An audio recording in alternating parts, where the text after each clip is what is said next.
13 years ago, seems like 3 years, in this very room with some of the same people that were here.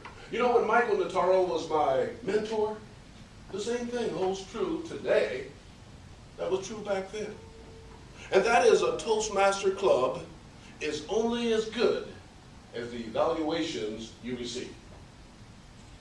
3 weeks ago, I did a table topics in this very room, and one of my mentees, Len Kishalewski, was the general evaluator. And she said, Charles, the only knock I might have against you is you're too polished. So today I'll throw in a couple ums and ahs just to make it feel at home.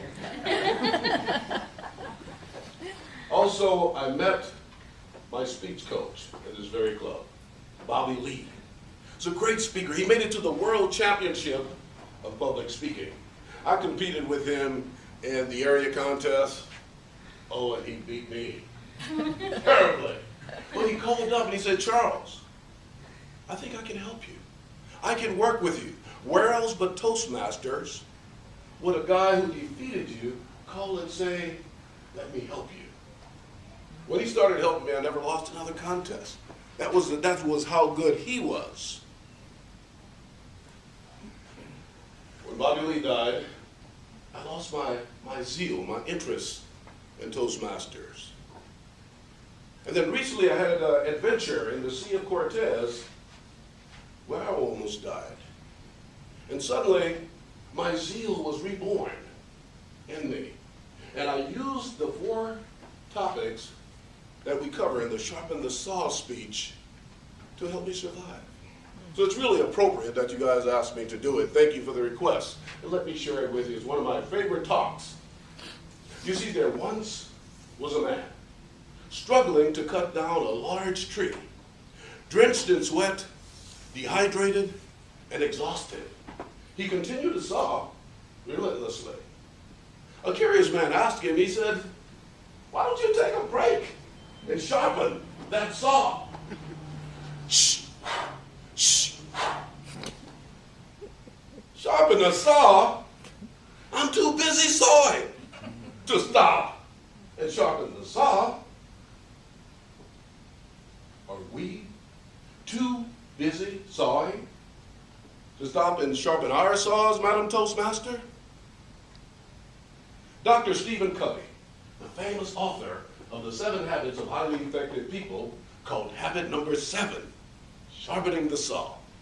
It is the habit of balanced renewal and continuous improvement in all 4 of life's dimensions, which are mental, physical, spiritual, and social emotional.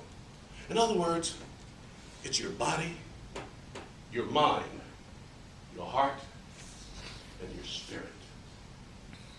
Some examples of sharpening the saw are calling a loved one, exercise, attending professional training conferences, or becoming a Toastmaster. Toastmasters is an organization focused on helping people from Oakland to Okinawa sharpen their saws. What happens if you don't sharpen the saw? It becomes dull. You become complacent. You quit moving forward and you start to move backwards. And you lack motivation. Our motivation was low in the lower Ninth Ward in New Orleans. That's where I grew up.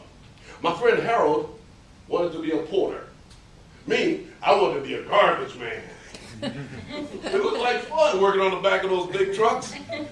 You see, to the kids in my neighborhood, people who'd been in jail were seen as cool.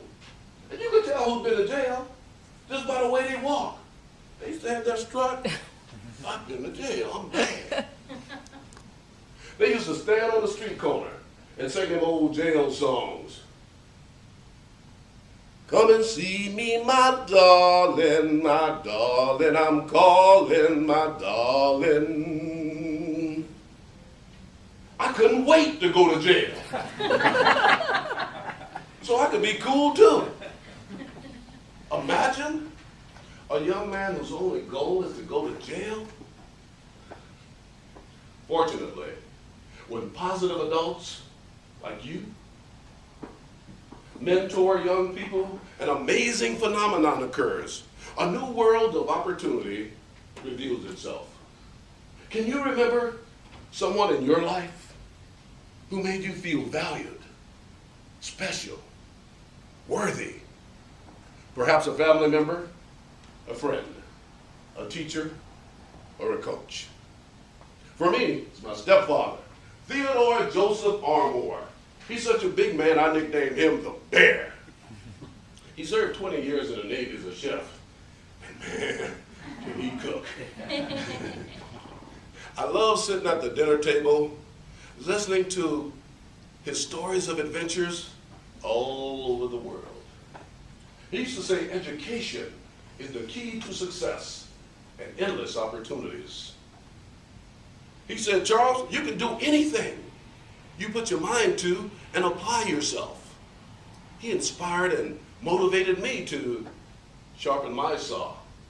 So at age 17, I joined the Navy to see the world and to find my place in it.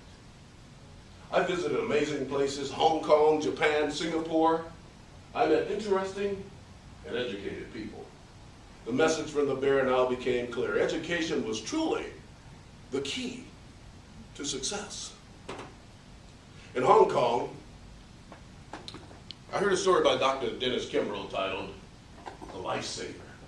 It's about a young man who risked his life swimming through a treacherous riptide to save the life of a youngster who was being swept out to sea. After the youngster recovered from the harrowing experience, he said to the man, "Thank you, sir, for saving my life." The man looked at him with his deep brown eyes and said, "That's all right, kid. Just make sure your life is worth saving." Is your life worth saving? You and I have a life that is calling us. We have a mission. Each of us must fulfill in our own way. My life is in my hands. And what you do with your precious time on this earth is up to you. Others may show me the way to walk or even inspire me to walk my path. But in the final analysis, only I can do the walking. If we do not follow the calling to the life we were born to live, there will be a crack in the universe. There will be a space in your heart calling you to do more, be more, for you know you are more. If you don't answer your calling, your gift to the world will be left undelivered. My calling was police work. It's the kind of job you need a lot of people to help you get started. But how you finish is up to you. Recently, I was reminded of a statement I made over 30 years ago.